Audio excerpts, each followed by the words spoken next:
Prepare to embark on a whirlwind exploration of one of cinema's most thrilling adventures. Today, we're diving deep into the behind-the-scenes secrets of Indiana Jones and the Temple of Doom. Buckle up for revelations, unexpected twists, and fascinating tidbits that will forever change the way you see this classic. 1. Why Temple of Doom became a prequel. Instead of thrusting Indiana Jones into another battle with Nazi villains right after the events of Raiders of the Lost Ark, George Lucas chose a more daring approach by setting Temple of Doom as a prequel. This strategic move wasn't just about variety, it was about preserving the mystique of Indy's ongoing adventures. Having Nazi antagonists show up again immediately would have risked turning a fresh franchise into a repetitive loop. By shifting the timeline backward, Lucas could explore new territory without feeling bound by the direct aftermath of the Ark's discovery. At the time, most movie franchises played it safe by creating straightforward sequels, but Lucas wanted to keep the story's momentum without retreading old ground. This decision also offered a chance to delve deeper into Indiana Jones as a character.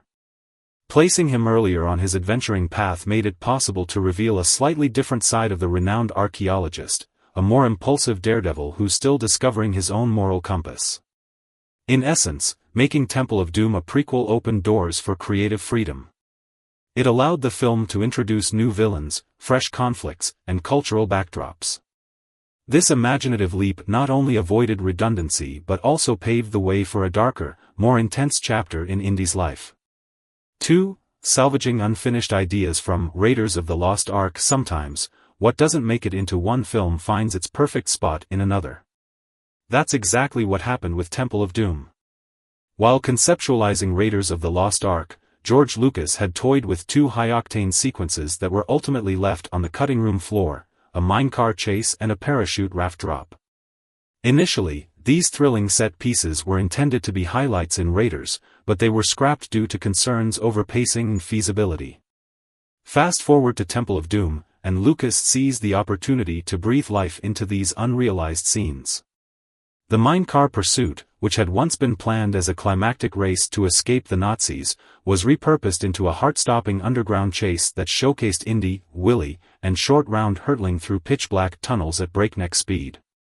Meanwhile, the raft sequence, where Indy uses an inflatable raft to survive a fall, found its place as one of the film's most iconic stunts. Recycling these dormant ideas not only added new thrills to the second installment but also exemplified Lucas's uncanny ability to adapt his vision. It demonstrated how creativity in filmmaking is rarely linear. Sometimes, a gem of an idea just needs the right moment to truly shine. 3. Hurdles. Filming in India. Indiana Jones and the Temple of Doom might be steeped in Indian culture, but the path to filming on Indian soil was rocky at best. When the production team approached the Indian government for permission to shoot, officials took issue with certain elements of the script, deeming them culturally offensive.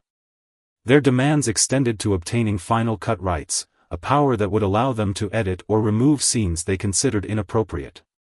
Unsurprisingly, the creative minds behind the movie weren't willing to surrender that level of control.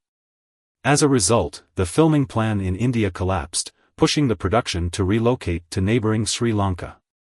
This decision required a quick pivot, sets had to be modified, new locations scouted, and entire logistics remapped.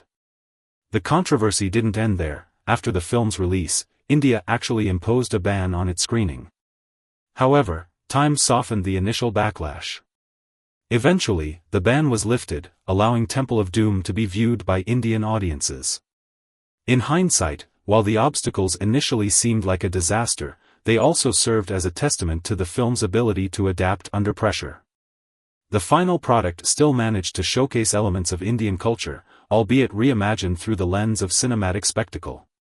4. The unrealized motorcycle chase on the Great Wall of China. From a purely cinematic standpoint, a high-stakes motorcycle chase along the majestic Great Wall of China would have been a breathtaking spectacle.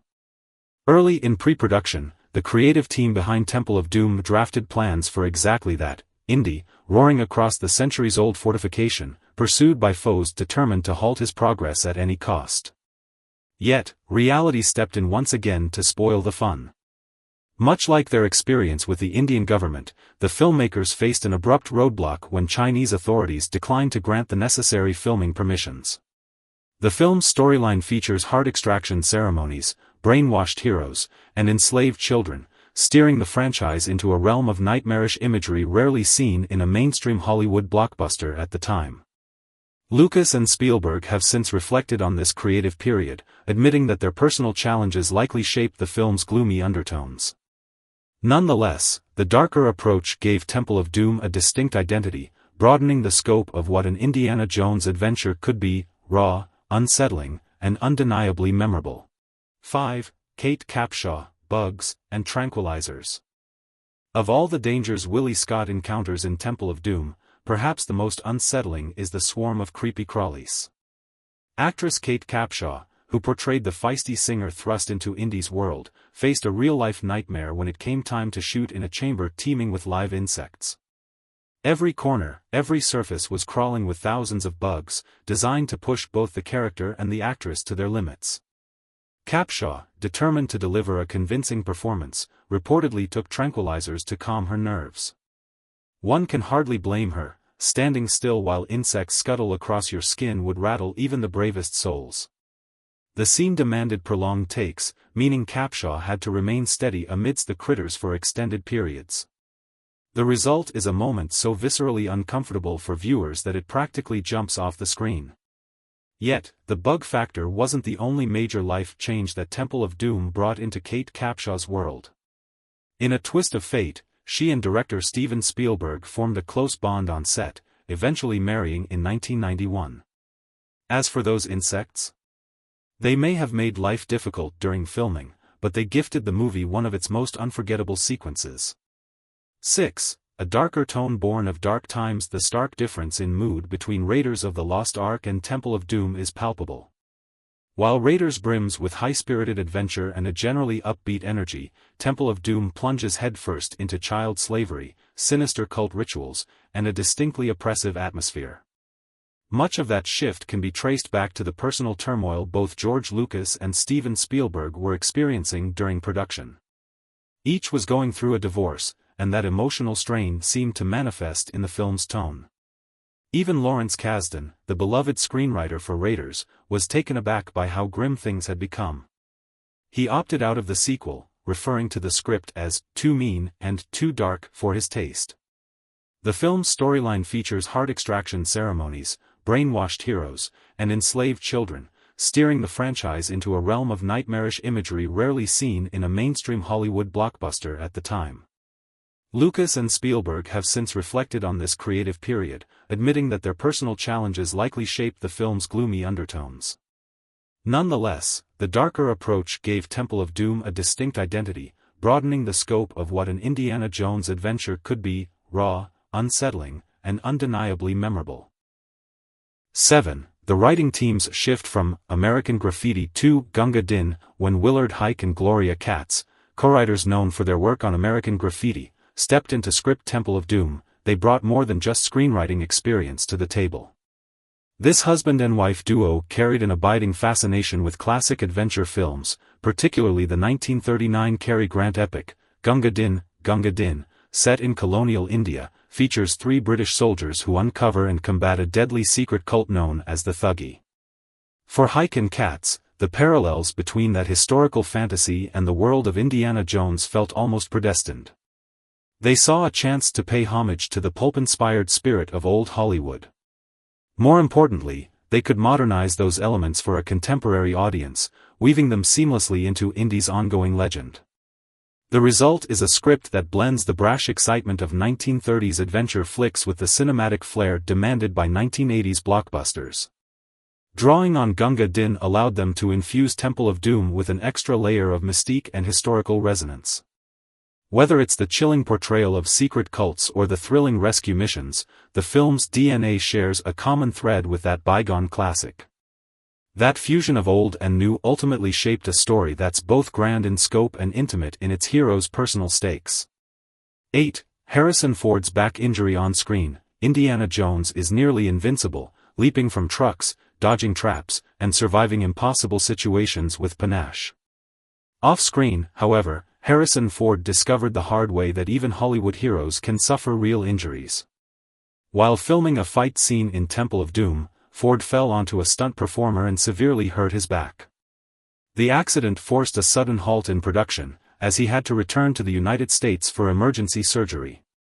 With their leading man sidelined, the crew faced a daunting challenge. How do you continue shooting a movie centered on one of the most recognizable faces in cinema without that face? Their solution was as ingenious as it was daring. Spielberg and his team utilized stunt double Vic Armstrong to stand in for Ford in numerous wide shots and action scenes. They meticulously filmed angles that showed Indy only from behind or the side, keeping Ford's absence under wraps. Weeks later, after Ford recovered, the team spliced in close-ups of him into these sequences, creating the illusion that Indy never left the set. The end result is so seamless that many viewers remain blissfully unaware of the substitution. It's a testament to Hollywood's ability to triumph over unforeseen obstacles with resourcefulness and collaboration. 9. A unique frame rate technique for the mine-CR scene. Among the most breathtaking sequences in Temple of Doom is the adrenaline-fueled mine car chase. It barrels along tracks at seemingly impossible speeds, plunging viewers into a claustrophobic labyrinth of rock and metal. Achieving this on-screen frenzy in the early 1980s demanded more than just a talented cast, it required ingenious technology. Enter Dennis Muren and the Industrial Light and Magic team, who devised a clever frame rate trick. Instead of shooting the model miniatures and mock-up tracks at the standard 24 frames per second, they filmed each frame at a painstakingly slow rate of just 1 frame per second. Then, in post-production, these frames were played back at normal speed. The result is a rapid, fluid rush of images that makes it look as if the mine cars are racing at breakneck velocity. This technique not only exemplifies the resourceful spirit of pre-digital effects but also cements the sequence as an unforgettable slice of action cinema. The rolling cartwheels, the sparks flying from the rails, and the characters' frantic expressions all mesh into a perfect illusion. Though modern CGI might replicate such a scene in minutes, there's a special magic to knowing these visuals were achieved with hands-on creativity and innovation. 10. The Sound Secrets. Disneyland and Cheese Casserole. Ben Burtt is a legend in the realm of sound design, and his inventive approach truly shines in Temple of Doom. He needed to capture authentic audio that would match the chaos of speeding mine cars and swarming insects. For the former, he sought the screech of metal on metal by venturing to Disneyland after operating hours. Riding each roller coaster and recording every clank, rattle, and swoop gave him an unmatched library of roller coaster noises. These were woven into the final cut to heighten the sense of reckless velocity. But the real stroke of genius emerged in the infamous insect-filled chamber scene. To create the unsettling scuttle and squelch of countless bugs, Burtt turned to his own kitchen. He and his wife prepared a cheese casserole, which he then prodded and stirred, capturing the sticky, slithery noises. Additionally, cracking hard-boiled eggs mimicked the popping of insect shells. This kitchen-based orchestra formed the backbone of one of cinema's most skin-crawling soundscapes. Burt's resourcefulness exemplifies how a dash of everyday life can be transformed into movie magic.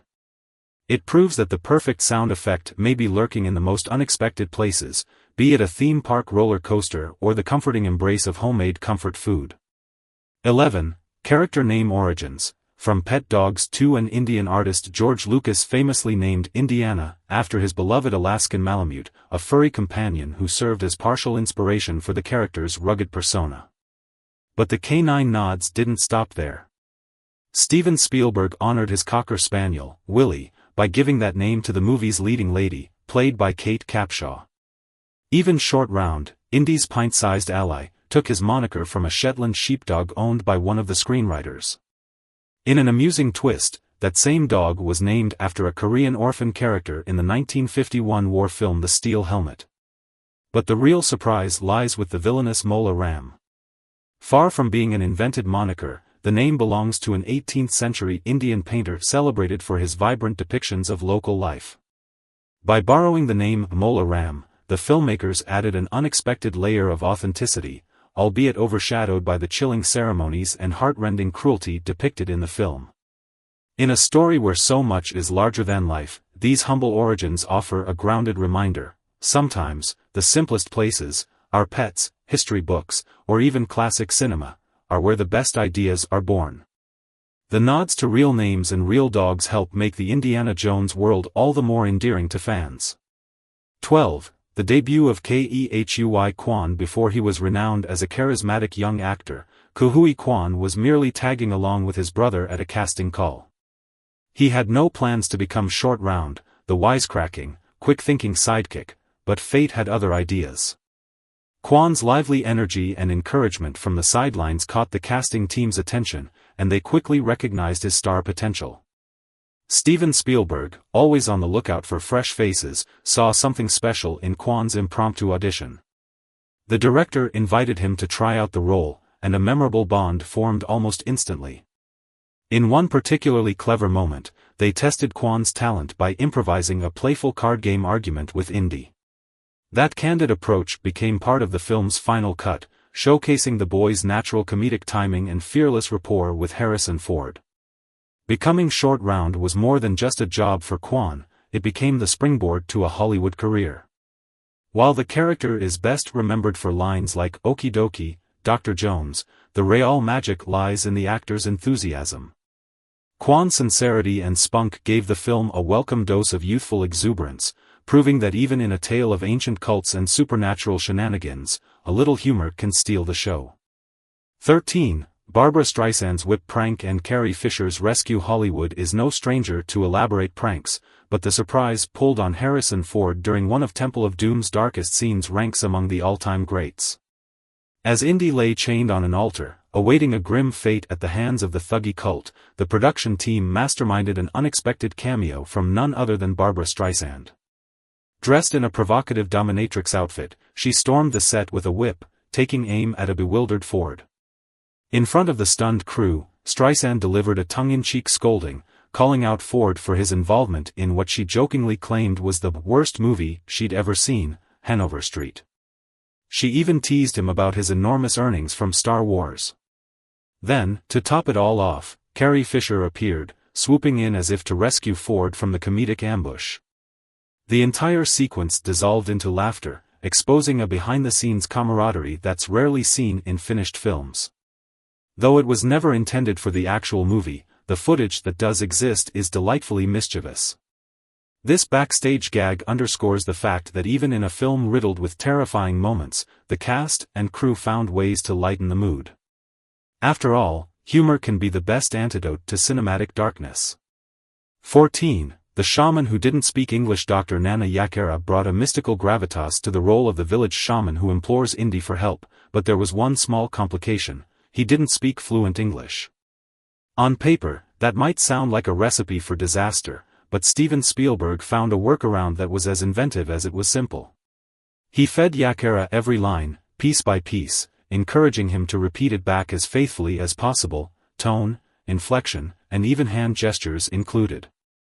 The result was a sequence that felt authentic and heartfelt, despite the lack of a shared language between actor and director. Yakera's performance carried a gentle authority, and viewers could sense the shaman's desperation for Indy's heroics. Spielberg's guidance was so thorough that Yakera inadvertently mimicked every nuance, including any unintentional gesture Spielberg made. This method highlights the lengths filmmakers will go to achieve a certain atmosphere. Sometimes, linguistic barriers don't have to block emotional impact if the director is resourceful and the performer is willing. By the time Yakera finished his scenes, the production had pulled off a minor miracle, transforming an unlikely casting challenge into one of the most memorable moments of the entire film. 15. Lucas's three-part plan. Tall tale. George Lucas has always been a man of big ideas and bigger stories, but sometimes those stories stretched the truth for the greater cinematic good. Early on, Lucas hinted to Steven Spielberg that he had 3 Indiana Jones adventures all mapped out, neatly aligning with a potential trilogy. Spielberg, convinced that a clear roadmap existed, enthusiastically agreed to sign on for multiple projects. Only later did Spielberg discover that Lucas's grand master plan was more a persuasive tactic than a strict blueprint. Lucas had bits and pieces of ideas, some more fleshed out than others, but he didn't necessarily have every detail of 3 entire films ready to go. For Spielberg, it came as a bit of a shock.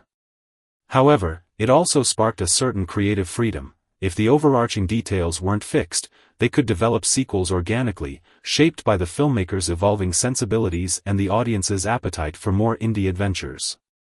In retrospect, this little white lie was a key ingredient in making Temple of Doom happen. Without the promise of a grand trilogy, Spielberg might have hesitated to push the boundaries of the sequel. Ultimately, both men embraced the evolving process, forging a franchise that continues to captivate moviegoers to this day. 16. Willie's dress versus the hungry elephant. A remote campsite, a restless elephant, and a luxurious stage costume. What could go wrong? As it turns out, quite a bit. In one memorable moment during filming, the elephant on set developed a taste for high fashion, chomping down on the back of Willie Scott's dress. Kate Capshaw, undoubtedly startled, watched in shock as her character's costume became a literal snack. Anthony Powell, the costume designer, had a small crisis on his hands. Willie's elegant attire was crucial for continuity, so Powell had to fix the damage and file one of the most bizarre insurance claims of his career. When describing the incident, he famously noted that the garment was eaten by an elephant, which quickly became a source of laughter among the production team. This surreal episode underscores the unpredictable nature of filming on location. Animals follow their instincts, even if that means gnawing on precious set pieces. Yet, the comedic twist provided the cast and crew a light-hearted story amid the film's darker narrative. They adapted and kept going, just another day in the world of Indiana Jones, where even an elephant can become an unplanned co-star. 17. Pat Roach returns. Astute fans of Raiders of the Lost Ark might notice a familiar, hulking presence in Temple of Doom. Pat Roach, the imposing actor who portrayed the towering Nazi mechanic Indy Tangles within Raiders, pops up again, this time as the formidable chief guard in the slave mines. His role involves wrestling Indy on a perilous conveyor belt, surrounded by pounding machinery and molten metal. Roach was a professional wrestler before breaking into films, and his intimidating stature made him ideal for playing brutes who pushed Indiana Jones to his physical limits. He had an uncanny knack for delivering convincing fight scenes, and the chemistry with Harrison Ford was already well established. If you watch closely, you'll see hints of the same raw power and unbridled aggression that defined his earlier showdown with Indy on the airfield in Raiders. In an era when stunt-heavy sequences were performed with minimal computer assistance, Roach's presence added authenticity and raised the stakes. His second bout with Indy might not have a whirling airplane propeller as a hazard, but the threat of being crushed by heavy machinery is equally terrifying. It's a testament to Roach's role as a consistent pillar of physical menace across the Indiana Jones series. 18. Amrish Puri, Bollywood's most famous villain stepping into the shoes of Mola Ram, Temple of Doom's fearsome high priest, was no small feat, yet Amrish Puri delivered a performance so mesmerizing that it became a career-defining role.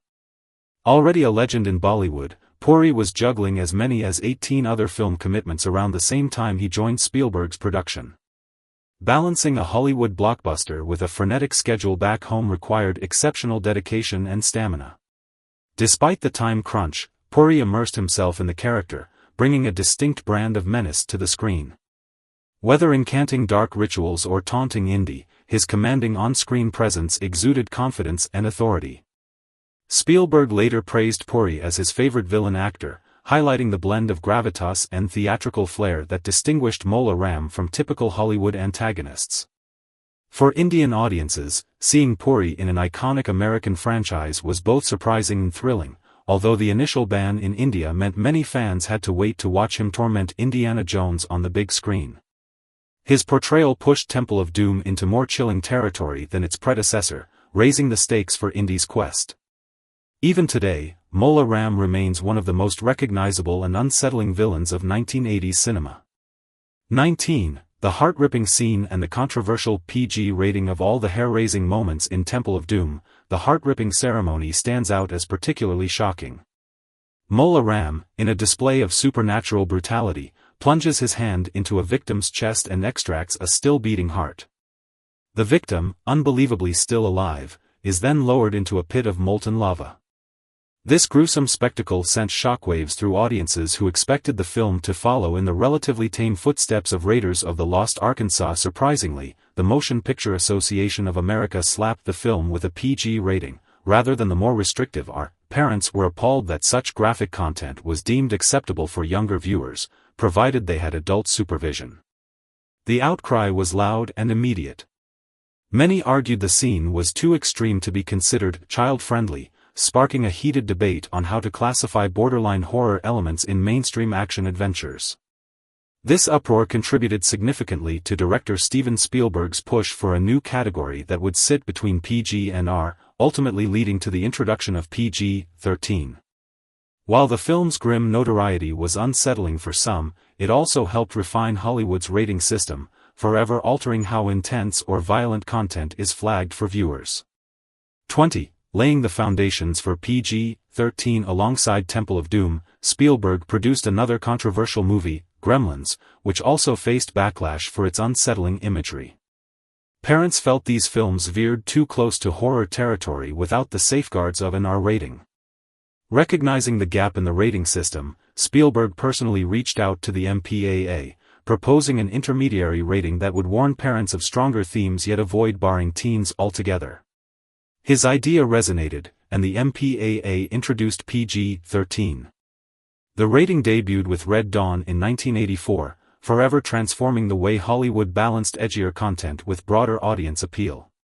It allowed storytellers greater freedom to include more intense sequences, provided they fell short of outright adult material. In many ways, you can credit Temple of Doom and its intense scenes for pioneering a middle ground rating that still stands today. This watershed moment was as much a reflection of changing societal attitudes as it was a logical step in cinematic regulation. Audiences wanted more sophistication from mainstream films, but not all viewers were ready for the harder edges of R-rated storytelling.